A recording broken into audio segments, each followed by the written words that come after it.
दक्षिण रेलवे के दो ट्रेन काल भागलपुर और बांका के प्रवासी लोग के लेके भागलपुर रेलवे स्टेशन पहुंची। एकरा लेके जिला और पुलिस प्रशासन पूरी तरह तैयार बा।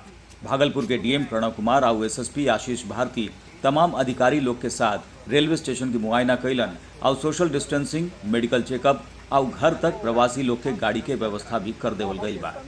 उन्हें सुरक्षा व्यवस्था खातिर 500 जवान भी तैनात रहियन।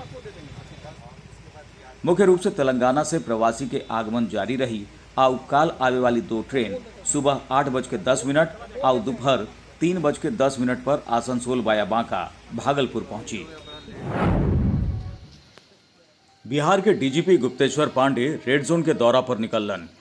यही कड़ी में वो रोहतास भी पहुंचलन जे रेड जोन में बा। एक बार फिर वो साफ कैलन कि रेड जोन में आम लोगन के कौनो तरह के छूट नहीं थे और एकरा लेके केकरो के भ्रम में ना रहे के चाहिए। लोगों को लगता है कि तीसरे चरण के लॉकडाउन में छूट है। मैं बार बार ये कहता रहता हूँ और आप लोगों के माध्यम से लोगों तक ये बात पहुँचाना चाहता हूँ। आम आदमी के लिए तीसरे चरण के लॉकडाउन में कोई छूट नहीं है।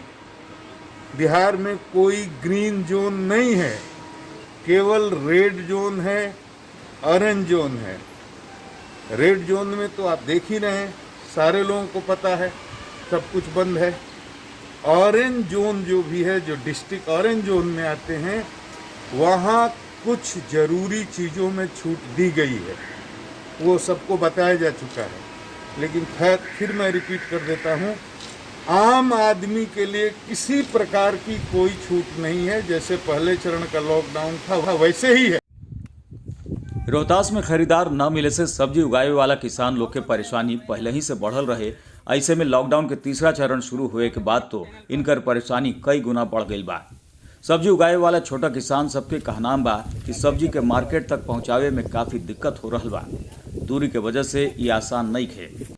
पहले तो गांव से छोटा वाहन, ऑटो या ट्रैक्टर से मार्केट तक पहुंच जात रहन जा, पर लॉकडाउन के चलते अब अक्सर पैदल या साइकिल के सहारा लेवे के पड़ता। ऐसे में जल्दी खराब होए वाला टमाटर जैसन सब्जी के मार्केट में औने पौने दाम में बेचे के पड़ला, जैसे गरीब किसान पर कर्ज बढ़े लागल बा।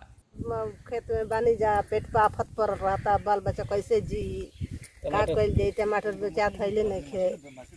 टमाटर की स्थिति इतना खराब है कि 1 बीघा खेती लगाने में कम से कम 35-40 हज़ार रुपया खर्च आ रहा है। मेहनत मजदूरी अलग है और आज बाज़ार की स्थिति ऐसा है कि इस महामारी के चलते न मार्केटिंग सप्लाई है, न कोई ख़रीदार आ रहा है।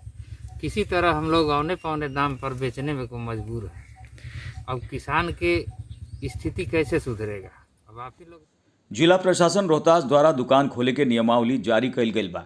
एकरा तहत कंटेनमेंट जोन, बफर जोन के रूप में चिन्हित सासाराम नगर परिषद क्षेत्र, कोचस नगर पंचायत क्षेत्र, राजपुर एवं सासाराम प्रखंड के मुरादाबाद के छोड़ के बाकी संपूर्ण जिला में शर्तों के साथ विभिन्न श्रेणी के दुकान खोलल जा सकला।